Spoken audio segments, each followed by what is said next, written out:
Welcome back to my Mental Health and Crime channel. My name is Huda London. This is the case of the Idaho quadruple murders that took place on the 13th of November 2022.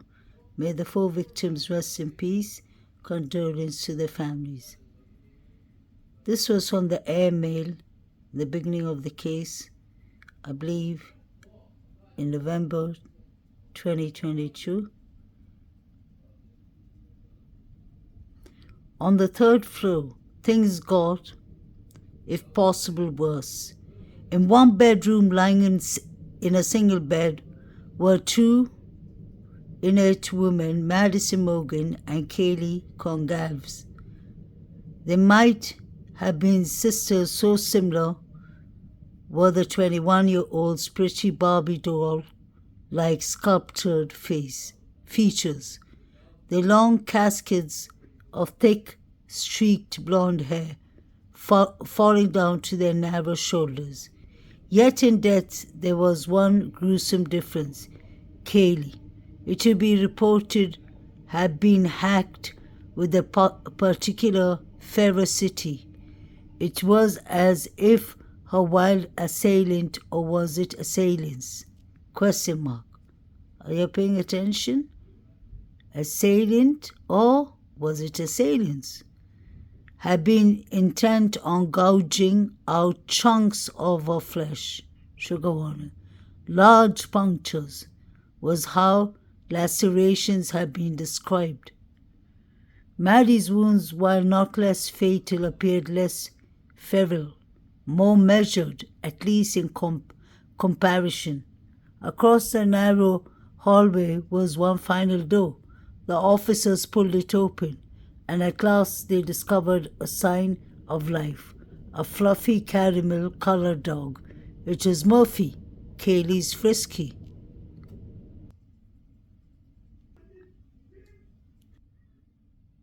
The trio of officers meanwhile proceeded with haste to the 2nd floor. They opened the bedroom door to find 2 dead bodies, a male and a female. The pair were gruesomely drenched in blood, yet both their good-looking faces had oddly been preserved like masks. So basically, if this is true, then the rumors wouldn't be true about a fight club, because E would have got punched on the face and beaten, like people are saying, but I've never believed in that theory that he was beaten. I believe whatever happened in the house, and I'll tell you my theory later. Even at the probing moment, it was difficult. One of the young officers would later nearly wail to look at the 20-year-old pair, Xana Knodel, a grave, sad-eyed beauty who was a Beta Pi, and a happy-go-lucky Tau/Hair Sigma Chi boyfriend, Ethan Chapin, a triplet from Conway, Idaho, whose surviving brother and sister also attend the university and not consider the glow of the one rich promise that had been so viciously extinguished at a high school graduation in Post Falls, Idaho. Xana had confidentially written on her mortarboard, "For the lives I will change." Oh, poor girl. May God bless her soul. So you can see the place was full of blood. Trigger warning. People were already contaminating the crime scene. People were already tampering the crime scene. There were a lot of people outside when the police came. But in the daylight, things turned frantic. Mortensen and Funk first cheered from their beds sometime after 11 a.m. So even if they got up 11 a.m. allegedly, Why did they call the police at 11:58? They took another hour. They found it impossible to rouse their roommates and call friends for assistance. So wait, they found it impossible to rouse their roommates and call friends for assistance. So that means they touched their roommates' bodies. They saw that the roommates were unalived at 11 a.m. But they still decided to call the Sigma Chi boys first and then the police later. So these people were wasting time, if you'll notice. Okay, but in the daylight things turned frantic. Mortensen and Funk first heard from their beds. Sometimes after 11 a.m., they found it impossible to rouse their roommates and call friends to assist. And then in the torrents of confusion after the friends had arrived, one of their cell phones was used to make agitated 911 call that resulted in the unconscious person, message which was relayed to Gunderson. The trio of officers meanwhile proceeded with haste to the second floor. They opened the bedroom door to find two dead bodies, a male and a female. The pair was gruesomely drenched in blood, yet both their good-looking faces had oddly been preserved like masks. I've read that part.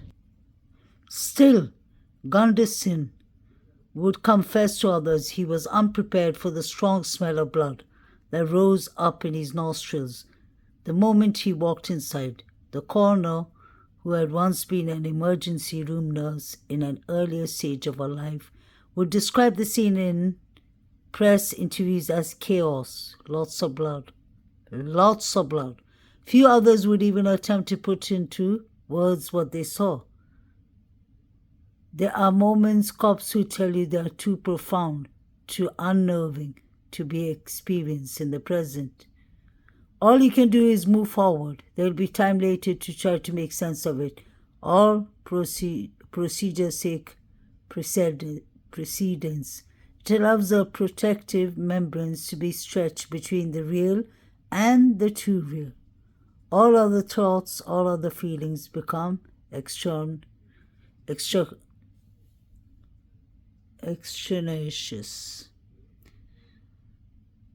So there was the strong smell of blood. Are they trying to say, is Dylan Mortensen and Bethany Funk trying to say they did not sense any of this? They did not smell it.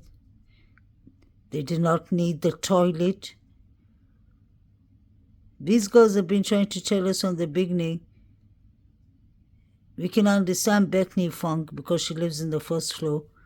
Dylan is the one I can never understand because let's not forget, in the police statements, the first two conferences, it was said that the surviving roommates were not witness and that they slept through everything. They slept through the chaos and they both slept in the first floor. Then after 49 days, when Brian Christopher Koberg was arrested, we heard no. Dylan was on the second floor and she saw a man with a mask and bushy eyebrows, athletic build. So that doesn't make sense. You can read if it says, you can see there was so much blood, it had seeped through the wooden floors and run down the building's grey concrete foundation in jagged red rivulets. Wow. Yeah, it was obviously from Xana's room.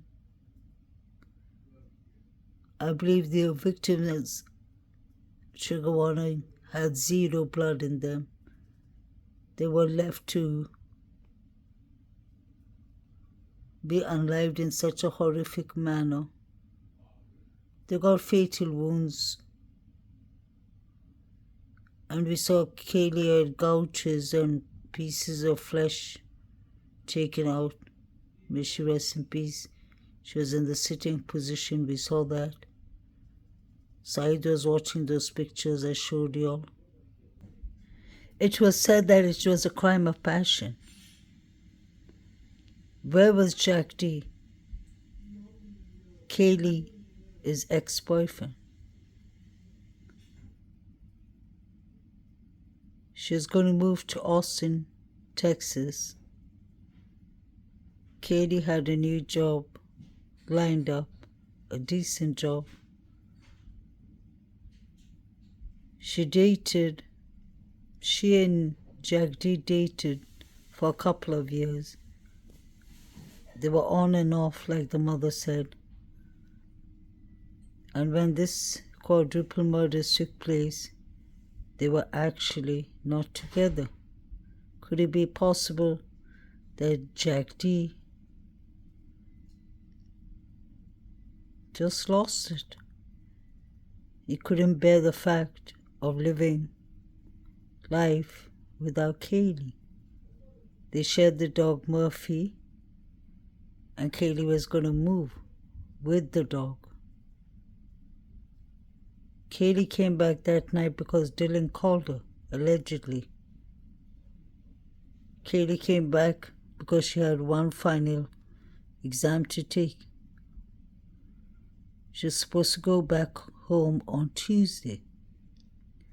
Jack D and Murphy are two important pieces to this puzzle.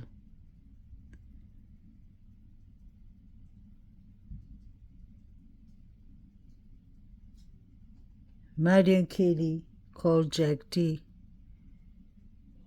10 times. If you plus all the calls from both their phones. Kaylee called Jack D 7 times from 2:26 a.m. to 2:46, I believe.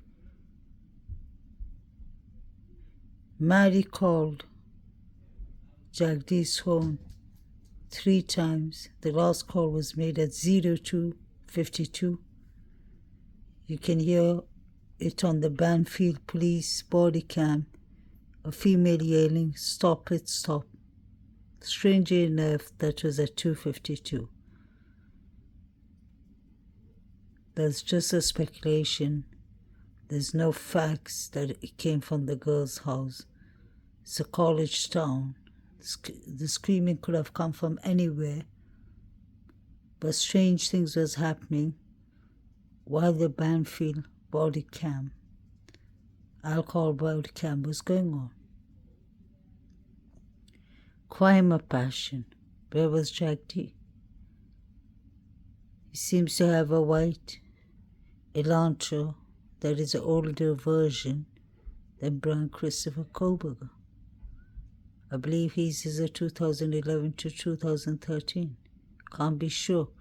And it has dark tinted windows. He had a white pickup truck too that he sold within the first week of the murders, allegedly. Murphy wasn't harmed. Murphy wasn't injured. Which was a psychopathic move. A psychopath would have even killed the dog and everyone in the house. How come Murphy wasn't touched? I believe it was somebody who knew the house and the roommates. And knew Murphy, like his owner, possibly. It wasn't myself who came with the theory of crime of passion. That was from the mayor. The prosecutor, William Thompson, said clearly that this is basically a targeted attack, but it wasn't the roommates. It was the house that was the target. The police said it was the roommates or one of the roommates that were the targets. Everything was so confusing at the beginning. How come Beaky had no connection to this house or to the roommates? Evidence of himself would have been found there, of him. Think of that. Even if he wore a kill kit suit, some kind of evidence would have eventually been found, besides the knife sheet. That's why the knife sheet seems to be so odd. How it came into the picture, it doesn't fit at all. Since it's DNA, it's touch DNA, it's not blood DNA, it's quite arguable. This is Jack D's white car. I think that's Adam on the corner, I'm not sure. And then you have the white pickup on the other side of the black SUV. It could have been this car. It's quite similar. And it has tinted dark windows. Just saying. Where was Jack D? I find it difficult that he fell asleep when all this was happening, because he was at the corner club. He was there at least at 1:35.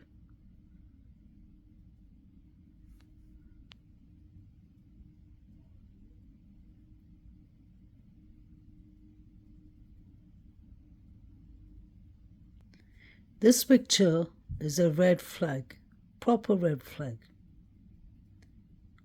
Look at the two groups in the distance. They're the ones who yell out Xana's name and are cheering and jumping around. You have this girl in the blonde color hair with the black leather pant or leggings. She's watching a mobile device. She's watching some pictures too. It's hard to see her phone. And they all are watching these pictures. I wonder if it was a live stream. You can see Joe Vito. I'll show you the pictures he's watching. Although, trigger warning, it's very, very blurry. But you can clearly see figures there. Kind of strange. This is what I see when I zoom into Joe Vito's phone. You see at least figures, 3 figures. The first one has on a black Dickie suit, I believe, not sure, short black hair. The one behind him has a hoodie, a white or grey hoodie, and a jacket. The third one has on a complete white jumpsuit, I'm not sure. But these are what they're clearly watching. Although it's blurry, you can see there's Joe Vito. And you can see the same pictures again. I wouldn't say they're even figures. You can see they're clearly people. It's just blurry. Where were these people watching these live streams from? It's blurry, but you can see figures. Does he have something in his hand? This is really strange. And these are not something that I'm just getting from Facebook or from Snapchat or anything. This is from Joe Vito's phone. Y'all can all zoom into his phone and check what he's watching. Is this guy holding a sharp object or something? Looks like he's swinging something. Somebody could be in the bed.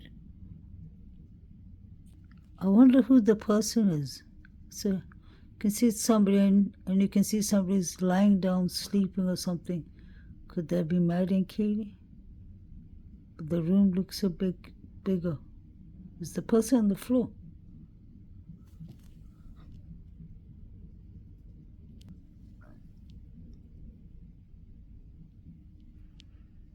Joe Vito, you can see his beard. He's watching it clearly.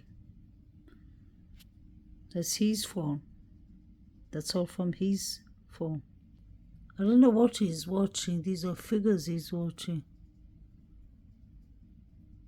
And it looks like the crime scene. You can see him watching it. What is going on? Somebody's standing with a Dickie suit. It doesn't look like Brian Koberger. That's all I know. Because the person has shaved the sides and the behind of his hair.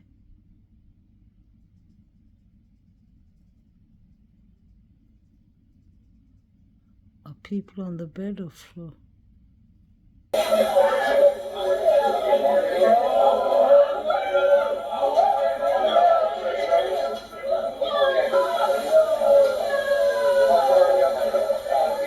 Zana.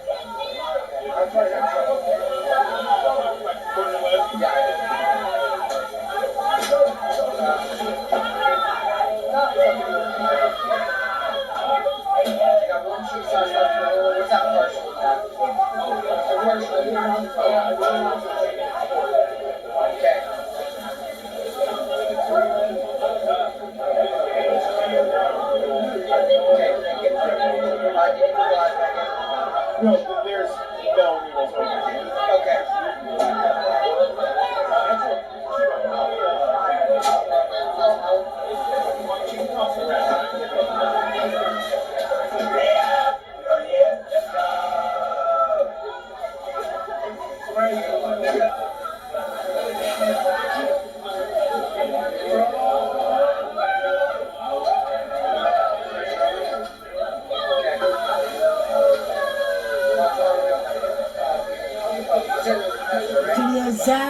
Zana.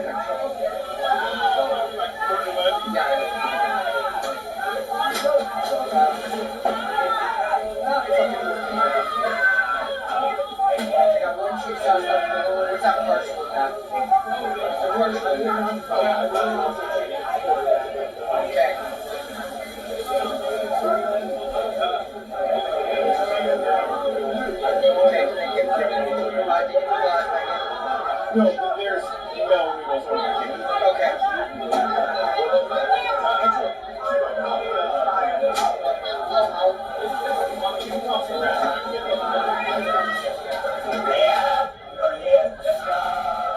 Sounds like eating.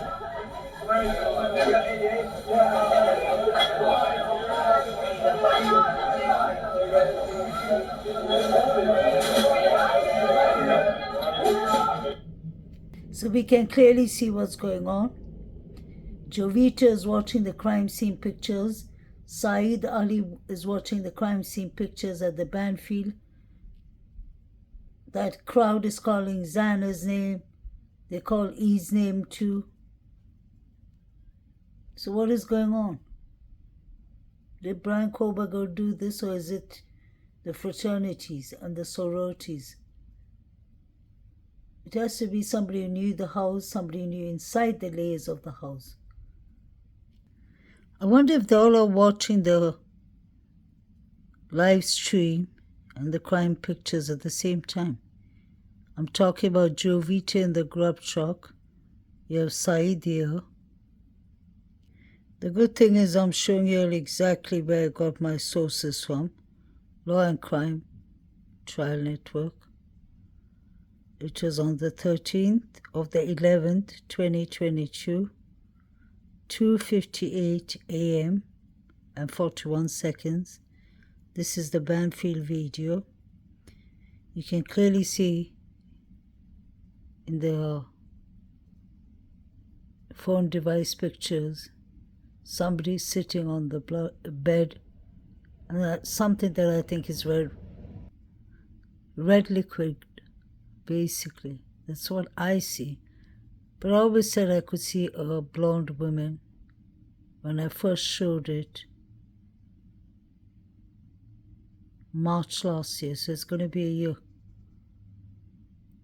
I showed it before that, but when I made a clip about it and I kept on trying to bring it to people's attention, I remember many people were asking me, why are you making this up? Where did you get this from? So I'm showing you my sources. That's Law and Crime. It's everywhere. This is what Saeed was watching. Look at the picture downstairs. To start with, Kaylee was found in a sitting position, like her mother said. So it can't be a coincidence. The mother said she was kneeled up towards the wall. And she was sliding a bit. You can see that. Then you can see the down picture, somebody with a white ski mask. Didn't Dylan say Brian had on a black mask? It wasn't a whole ski mask. So where's this person coming from? And the picture down says,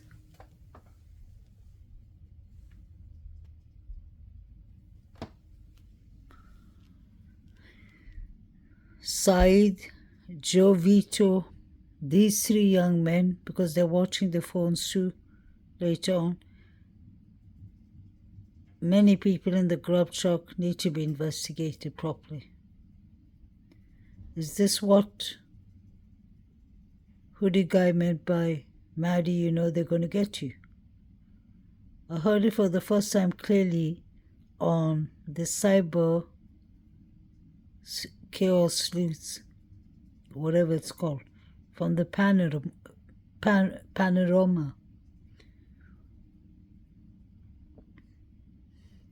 I really don't think much about it because I'm not going to lose my time or my brain cells for things that are not so important to me. Betty, Bullhorn Betty, Olivia, JLR. These are scenes that we witness live, especially the sad case of that little boy who went missing in Savannah, Georgia. Quentin Simon, they made such a mess in that case. It was heartbreaking. And other cases too, like the Summer was this case. I thought they were going to bring something interesting. Surprised to see Rory.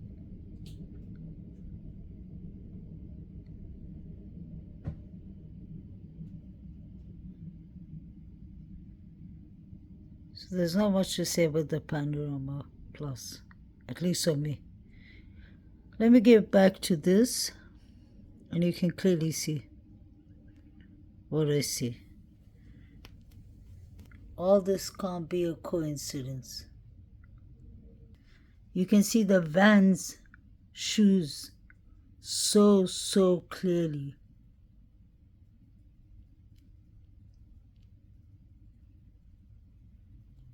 Maddie's jacket is somewhere there.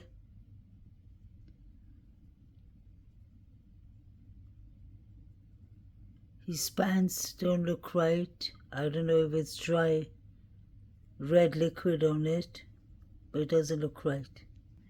Was this really the FBI that visited the scene? The three men with hats. Who was these three men? Were they really the FBI?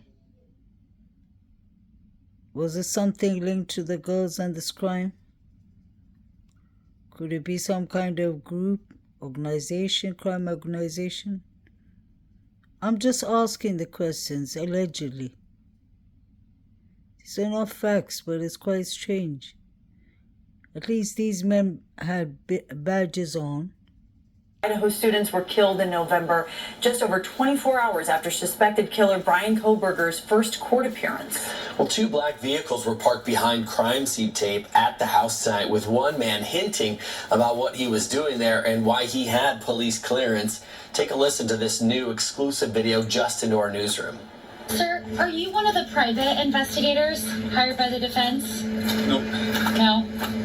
Okay. Private investigator, but not hired by anybody. Not hired by anybody? Not hired by somebody, but not them. Not the defense? Prosecution? Co-burgers?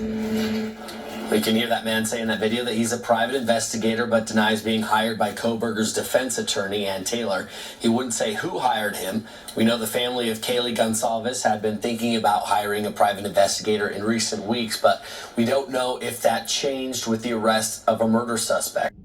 It doesn't say who he's hired by, whether it's Kaylee gone Galvez, his family, or whether it's Brian Kober. He said no to that. He said no to the prosecution. So who hired him? It's just written Northern States, nothing else. Are they really the police? And look at that car coming down. Just thinking about all the white cars I see. How do they know it's a Hyundai Elantra? I wonder if this guy on the left is the same guy that we saw in front of the house, who was being asked if he was working for a private detective. He does kind of look like him. Who are these people? Are they with the police or are they with the FBI? Or are they with some kind of organization? Please like, share and subscribe. They looked at Maddie's jacket, you can see that, and they threw it in the bushes. You can see the jacket, the bushes. I'll just show you. You can see them. They pick up the jacket.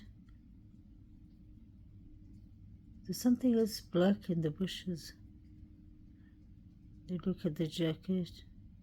They check their pockets. See, they're checking the pockets there. They look at it. What are they searching for? Evidence? Or is it some... This is really strange. Where did this man come from? And who are they working for? I don't believe they're the FBI. It's just written Northern Police or something like that. No badges, nothing. You can see they're holding Maddie's jacket. They check in the pockets and they throw it back in the bushes. What was really happening? Please let me know what you'll think. I'd like to thank all my subscribers, viewers. Have a lovely day.